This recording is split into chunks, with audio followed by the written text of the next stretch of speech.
Hi, I'm Modise from the Shoprite group, and this is On the Shelf, where we talk about what it takes to get your product retail ready. Today we talk to Pregasen from Saikav Foods, and we're going to talk around pricing and what it takes for you to get the pricing of your product correctly in order for you to retail it at the correct price. Can you maybe give us more context about the products that you have listed with Shoprite at the moment? So we have 3 products listed with Shoprite Checkers. The first product is our flagship product, which is the split pea dal in a can. Then we have something called gram dal in a can, and we have sugar beans in a can. How did you go about thinking of the pricing of those products? So we used a top-down approach in terms of what we'd like the product to be selling at the Shoprite stores at, and we worked it backwards in terms of what are the retail costs that we would incur, what are the distribution costs, what are the merchandising costs, and that gave us an amount which would be our wholesale price. And that wholesale price compared to our cost price was our profit, our GP. So if we look at what you speak around the top-down approach, did you look at what other manufacturers are retailing their products or similar products for, or what is it when you mean top-down approach? So our products were a bit unusual because we were first to market, so there were no competing products. So what I did is we looked at the price of the raw materials. How much would somebody buy a kg of split pea dal, for example? And we compared that price to the canned product. And remember, we're selling convenience in a can.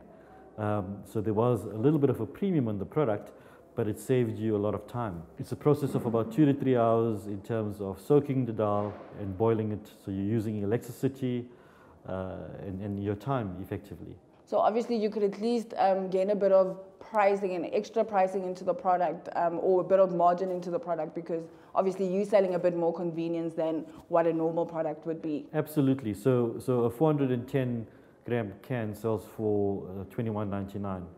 A 1 kg split pea dal sells for anything between 35 to 40 rand a kg.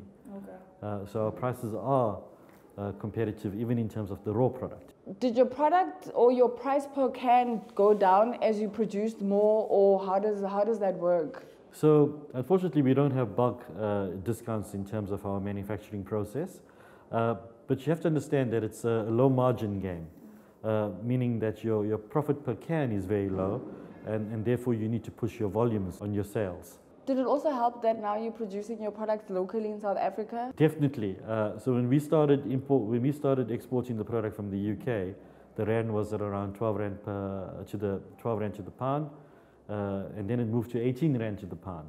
So the product, we couldn't produce the product in the UK anymore. So we localized manufacturing, which then makes us a proudly South African company, and it also boosted the economy. You created jobs. Infrastructure, and here we are, 10 years later.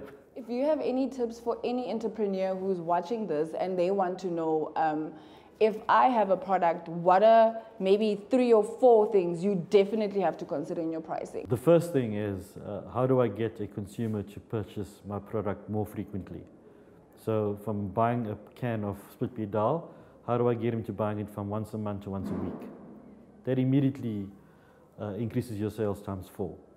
So if you price right, you almost guaranteed that you would get there. So that's the first thing. The second thing is consider all your hidden costs. When I say hidden cost, I mean your merchandising cost, your cost of distribution. So those are the 2 main costs that you need to consider, factor into the cost of your product. And the third thing I would say is don't try and put every single overhead into the cost of product. It's your merchandising and transport, and obviously the cost of your product that goes into the raw materials. If you try and put every single element into the cost of your price, you're going to be priced out. And that's why I say it's a volume game in terms of your numbers, and let your overheads be taken care of by the volume that you drive in terms of sales. So basically what you're saying is if I produce more and get people to buy my products more often, the costs tend to go down a bit by bit, up until I get to a point where obviously everything stabilizes. Correct, yeah. Did you consult any of your buyers when you met with them in terms of pricing of the product and to get their view in terms of how much do they think it's actually a good price to launch the can ad? Did you guys have any discussions around that? Yes, we did. So because the product was first to market, we compared it to other canned veg products. So we did receive a lot of guidance in terms of that, in terms of pricing right. And obviously, if you're not priced right, then it's a no-go. You got to look at your numbers quite closely and make sure that it works for the consumer, it works for Shoprite, and it works for you. Thank you so much, Pregasen, for your time, and really, I hope to see more variants of your products and in more Shoprite stores. Thanks for having me. It's a brilliant opportunity that I've been given with Shoprite Checkers, and I also hope to see more of my products in the Shoprite stores.